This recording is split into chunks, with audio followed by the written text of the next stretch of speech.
It's the last week of autumn on the meteorological calendar. Kia ora, hello, I'm Philip Duncan, and thanks for joining us for our Monday update recorded on May the 27th.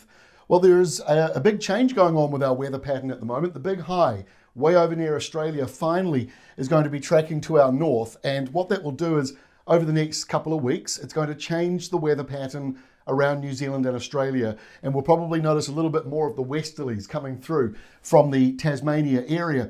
But as you can see, for Monday and going into Monday evening, west to southwesterly winds right across the country, pretty much everywhere. Some of you might even have a slight nor'wester up here around northern parts of the North Island or northeastern parts. So as that southwest flow moves through and the Southern Alps blocks that windy weather for some of you further to the east, we're going to be seeing more showers coming into the western side of the country.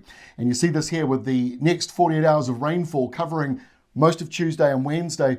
And you can see that it's got that western lean to it. So if you live in the west to southwest, you're going to get some wet weather. If you live in the eastern side or the northeastern areas like up here in north around Bay of Islands, you're not going to be seeing very much of that wet weather. Most of it is the western coastline from Auckland to Taranaki, a little bit over towards Manawatu, down the west coast, and of course Southland.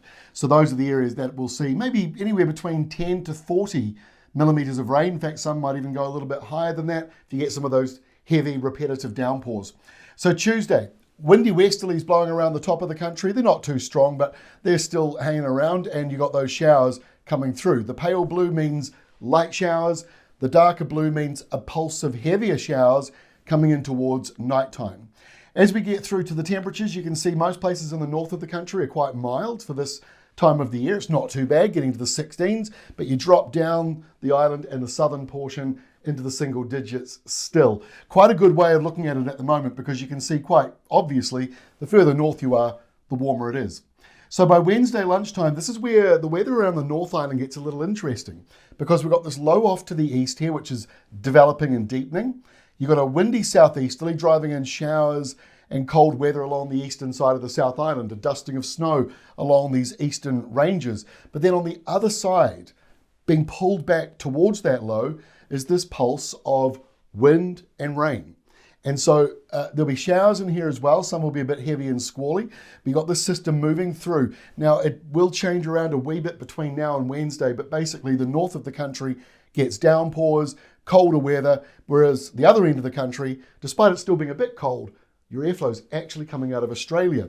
And by the time you get to Thursday, it's even more noticeable. You track the origins of your airflow here in Southland, and hello, you're in Tasmania, Victoria, inland parts of Australia. So that means that even though it's still a bit cold, it's not that bad, really, for this time of the year. And windy sou'westers blowing through the north of the country, especially Auckland and Coromandel Peninsula. On Friday, those winds ease just a little bit. This is the final day on the meteorological calendar of autumn, the 31st of May. We'll be providing our Climate Watch update on Friday as well, the next sort of outlook for the month ahead and what June is holding. But what we're hoping for is a real change in the weather pattern down here around Australia.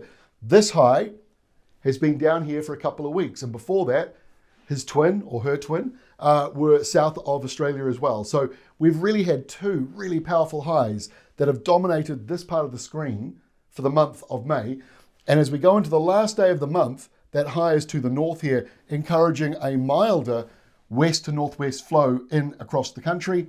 And June the 1st, that's where the high is, right over the top of northern parts of the country. But behind it, here comes the next cold front. Windy, could be severe weather warnings issued on Saturday around the South Island. And then by Sunday, we've got a new low forming and a change in our weather pattern, because the next high a long way northwards, whereas they've all been down here for the past few months. So this is a big change. It's going to encourage more windy westerlies coming into Australia, and then that should bulldoze its way over towards us.